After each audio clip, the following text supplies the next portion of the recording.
ബിഗിനറായിട്ടുള്ള ആൾക്കാരുടെ അടുത്താണ് ഞാൻ ഈ പറയുന്നത്. പല ആൾക്കാരും മെസ്സേജ് അയച്ചിട്ട് പറയും, "ബ്രോ ഞാൻ ജിമ്മിൽ പോകുന്നുണ്ട്. പക്ഷെ മസിലൊന്നും അത്ര വിസിബിളി കാണുന്നില്ല. എനിക്ക് റിസൾട്ട് അത്ര പോരാ." എന്ന് പറയുന്ന ആൾക്കാരുടെ ഒരു മെയിൻ പ്രശ്നം എന്നാ അറിയോ?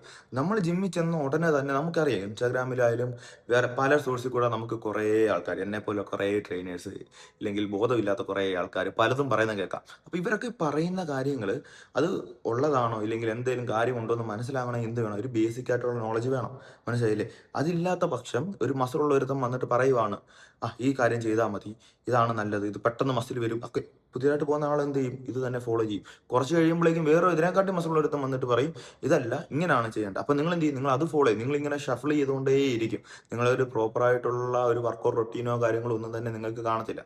അപ്പോൾ നിങ്ങൾ എന്ത് ചെയ്യണം? നിങ്ങൾ ജിമ്മിൽ ചെന്ന് കഴിഞ്ഞാൽ ജിമ്മിൽ ഒരു ട്രെയിനർ കാണും. ആ ട്രെയിനറിന്റെ അടുത്ത് ചെന്നിട്ട് കാര്യങ്ങൾ പറയുക. ഇപ്പോൾ എൻ്റെ അടുത്ത് ഒരു ക്ലയന്റ് വന്നു കഴിഞ്ഞാൽ ആ ക്ലയന്റിനെ എനിക്ക് വിസിബിളി കാണാം. എനിക്ക് വർക്കൗട്ട് കൊടുക്കുമ്പോൾ എനിക്ക് മനസ്സിലാവും എത്രത്തോളം സ്ട്രെങ്ത് ഉണ്ട്, എത്രത്തോളം സ്റ്റാമിനയുണ്ട്, എന്തൊക്കെ വർക്കൗട്ട് അവോയ്ഡ് ചെയ്യണം, അല്ലെങ്കിൽ എന്തൊക്കെ വർക്കൗട്ടാണ് കൊടുക്കേണ്ടത്. ഇതൊക്കെ എനിക്ക് വിസിബിളി എനിക്ക് കാണുന്നതുകൊണ്ട് തന്നെ എനിക്കറിയാൻ പറ്റും. മനസ്സിലായില്ലേ? അതുകൊണ്ട് നിങ്ങൾ ജിമ്മിൽ ചെന്ന് കഴിഞ്ഞാൽ ഫസ്റ്റ് നിങ്ങൾ ആ ട്രെയിനറിൻ്റെ അടുത്ത് ചെന്നിട്ട് ആ ട്രെയിനർ പറയുന്ന കാര്യങ്ങൾ ഫോളോ ചെയ്യുക. അല്ലാതെ സോഷ്യൽ മീഡിയയിൽ കാണുന്ന എല്ലാം ഫോളോ ചെയ്തുകൊണ്ടിരുന്നാൽ നിങ്ങളുടെ സമയവും നിങ്ങളുടെ റിസൾട്ടിനെയാണ് ബാധിക്കുന്നത്. കാരണം നമ്മൾ ജിമ്മിൽ ചെന്ന് കഴിഞ്ഞാൽ ആദ്യത്തെ കുറച്ച് ഇയേഴ്സ്, അതായത് വളരെ നിങ്ങൾക്ക് എന്താണ് മസിൽ ബിൽഡ് ചെയ്യാൻ പറ്റിയ ഒരു ടൈമാണ്. മനസ്സിലായില്ലേ? അത് നിങ്ങൾ വേസ്റ്റ് ആക്കാതിരിക്കുക.